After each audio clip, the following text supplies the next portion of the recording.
no man should work for what another man can print. There's no way that we cannot debase the value of the U.S. dollars.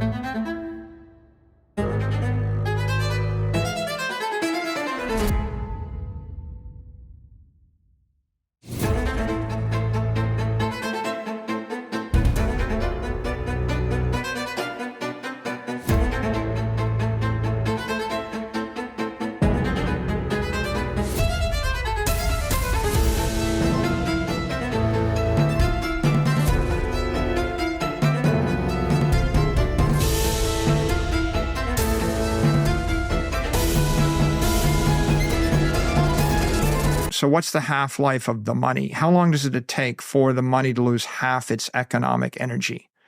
Well, that's what we'll call the inflation rate. But the problem is the actual monetary inflation rate isn't reported. Nobody tracks it.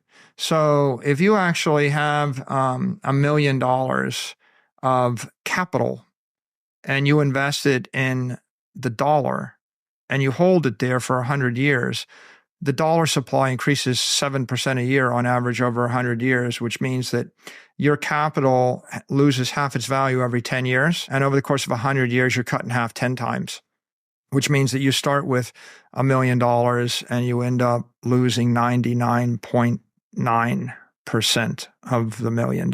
It gets worse if it's in a weak currency like the peso. In that case, you'd lose 99.9% of your capital in 20 years. I'm going to give you 4% interest in your bank account. The CPI is only 2%, or our target is 2%. If you're getting 4%, then you're staying ahead of inflation. Well, what if the real monetary expansion rate is 12% and I'm giving you 4% or 3% after tax? Well, you're actually losing 9% of your wealth every year that you actually have your money in the bank. I encourage people to buy and hold. I encourage them to say Bitcoin for their retirement, for their future. And that's because as the Congress spends trillions and trillions of dollars and is flooding our economy and the world economy with U.S. dollars, there's no way that we cannot debase the value of the U.S. dollars. This is what happens when you have a quantity of something and then you add more to it. This is dilution. The principle is so simple that a child can understand. And you can create this little science project at home. Sorry, you can have your tea back. Okay. But the principle is called dilution. And when you print $5 trillion and you put it into the economy, you have diluted the value of the money. So for instance, if you had a minimum wage at some amount and somebody was making minimum wage and they were still making minimum wage after this money was printed, they actually are making considerably less in terms of real dollars. It's dilution. So the $5 trillion that we printed, I would argue, is the primary source of inflation. You know, we can say, well, eggs went up because feed went up, fuel went up because there's a war in Ukraine. You can find a lot of excuses for various different industries. But what is the probability that every price went up all at the same time? You can't blame them on specific supply chain problems. The thing how do you explain the global? Yes, I'm glad you asked me that, Professor Raskin. Because they did the same thing in Europe. They did this everywhere. They printed their own equivalents of the Federal Reserve and treasuries, created their own money out of thin air. Mm-hmm. It may be the only thing that saved our dollar is that everybody else did the same thing to their currency. And so the question is, right now we're coming up on the debt limit. Why isn't anybody proposing to print more money? Why aren't the economists proposing to print more money? Because it is poison. When you print money, it is poison to our economy. Yes. What are the steps that need to be taken to fix the damages done to inflation?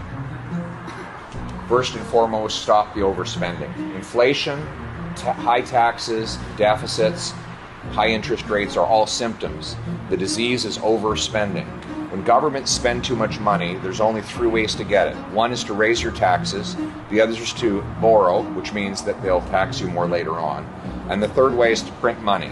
Now, printing money seems like a painless way to pay for things, but it's very simple. If you have 10 apples and $10 in the economy, it's a bucket apple. If you double the number of dollars in the economy to 20, you still only have 10 apples. You're not twice as rich, it's just that each apple costs twice as much. And that is a tax on the working people because it chews up the purchasing power of your paycheck, only to pay for excessive government spending, and it balloons the asset values of the billionaires. So it's a real transfer from the have-nots to the have-yots. Inflation is the worst and most immoral tax. It always results from government creating cash. Our government has created about $700 billion of cash in the last 3 years. So we used to have $1.8 trillion of bills, coins, and bank deposits.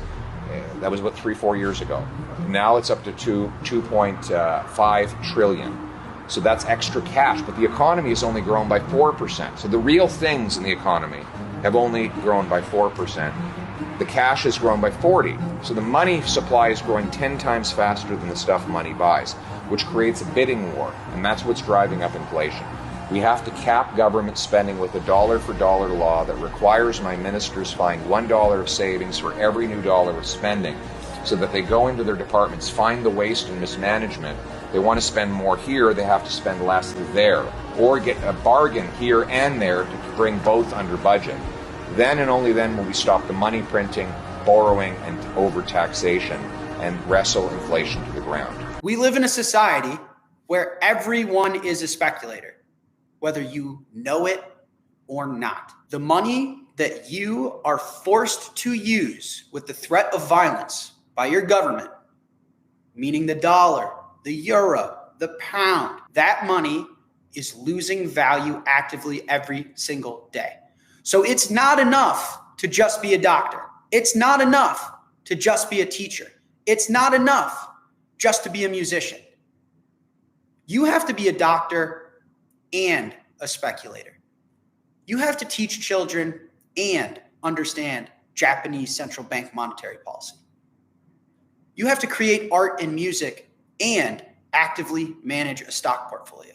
If you want to outpace inflation, outpace the death of the currency that you're forced to use, you cannot just contribute to this world. You have to contribute to this world and speculate. So when we see such product market fit in demand for gambling and speculation, that is not by chance. That is not human nature. That is the outcome of awful monetary policy from fiat currencies and central banks. So what you're seeing is a global population that is desperate to speculate because their contributions to the world, no matter how good they are, aren't good enough, period. And so it's which way, Western man? Do you want to contribute to this world and buy Bitcoin? Do you want to contribute to this world and gamble on Trump coin? And the answer, there is a right answer. And the answer is becoming abundantly clear to the whole world as all of this stuff unravels. That is, be ethical, be principled, be honest, be hardworking, and buy Bitcoin. That's the way to build a future that's worth living in.